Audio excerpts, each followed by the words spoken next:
Sena Bian Teknik Komputer 2023, angkatan aktif IMFTV 2023 dengan NPM 23062500541. Jadi saya ingin menjelaskan tentang program apa yang dibuat di sini. Jadi secara gambaran besarnya saya memiliki judul adalah analisis responsi dinamis reaktor kimia menggunakan Longitude Order 4 atau RK4.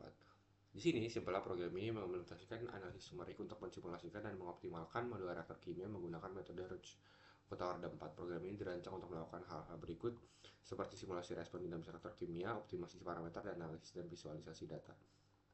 Nah, yang pertama ini struct data point, terus akan menggunakan OD function, yaitu sesuai rumusnya itu adalah min K kali C pangkat N gitu. Dengan di sini C adalah konsentrasi saat ini, K adalah konsentrasi laju reaksi, dengan N adalah order reaksinya.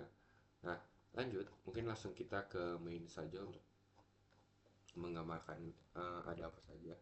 Nah, di sini di main itu pertama kita ada header ya, header analisis seperti judulnya. Lalu di sini adalah vektor data point, arti data input yang digunakan.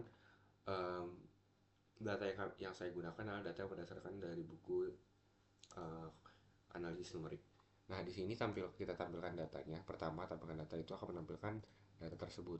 Lalu kita ambil konsentrasi atau T0 seperti T pada waktu awal.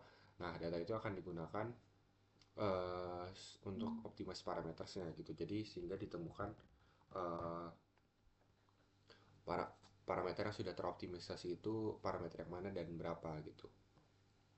Nah, ini perhitungannya kita menggunakan grid search. Mungkin langsung aja ke alasannya kenapa menggunakan grid search. Karena di sini grid search itu adalah eh, optimasi parameter yang paling mudah dicari dan mudah diimplementasikan. Dan karena di sini hanya untuk simple saja, jadi menggunakan optimus parameter dengan optimal K dan optimal N. Optimal Pak dengan ini adalah akhirnya ditemukan parameter K optimal dan parameter N optimal gitu. Lalu kita ekstrak foto dari data eksperimen. Ini fungsinya untuk simulasi. Kita langsung lakukan simulasi dengan RK4 dengan RK4. Nah, ini kita di sini cari langsung um,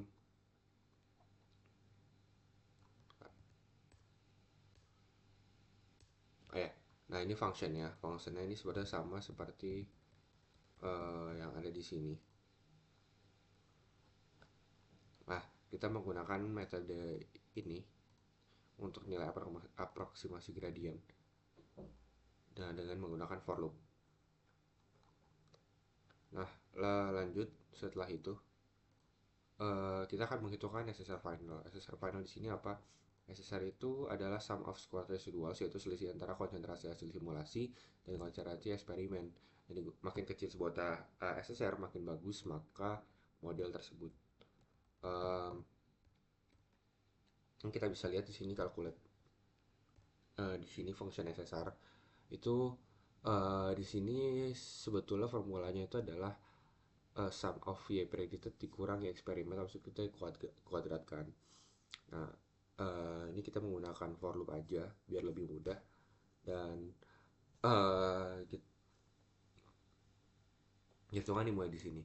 Di sini yang seperti dibilang predicted dikurang eksperimen data, terus selisih antara prediksi dan eksperimen. Jadi kita tambahkan residual ke SSR, terus kita return nilai SSR dengan double.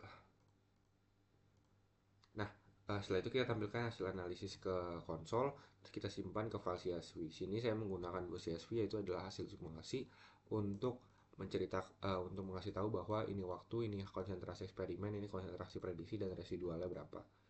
Lanjut, uh, itu hasil. Lanjut kita membuat array waktu dengan resolusi yang lebih tinggi untuk grafik yang lebih halus. Di sini kita simpan ke plottingan ke file CSV atau untuk ditampilkan pada file Python. Mungkin kita jalankan dulu untuk kodesinya.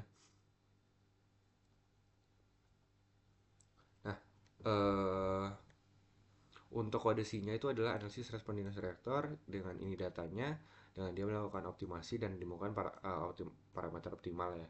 Lalu setelah melakukan analisis nanti ditemukan bahwa perbandingan data versus eksperimen dengan Paling error tertinggi adalah 9,78% dengan rata-rata error 3%, dengan rata-rata di bawah error 5%, dan menggunakan hasil dengan sangat baik gitu. Mungkin di sini karena menggunakan data sampel yang sangat kecil juga model jadi tidak terlalu akurat karena kalau misalnya kita memiliki data input yang lebih besar, ada model maka bisa lebih mendekati akurat gitu. Nah, hasilnya saya simpan ke hasil simulasi. Ini hasil simulasinya. Terus ini plot datanya. Kita jalankan menggunakan Python. Di sini Python menggunakan matplotlib dan didapatkan. Oh ya, ini juga akan membaca dari file plot data. Nah, ini hasilnya. Ini hasilnya adalah dengan sumbu X waktu dan sumbu Y konsentrasi, dengan titik merahnya adalah sebagai data eksperimen dan garisnya adalah sebagai model prediksi. Bisa kita lihat di sini bahwa data eksperimen dan model prediksi cukup tipis yang menandakan model cukup akurat. Di sini kita ada residual plot error antara model dan eksperimen.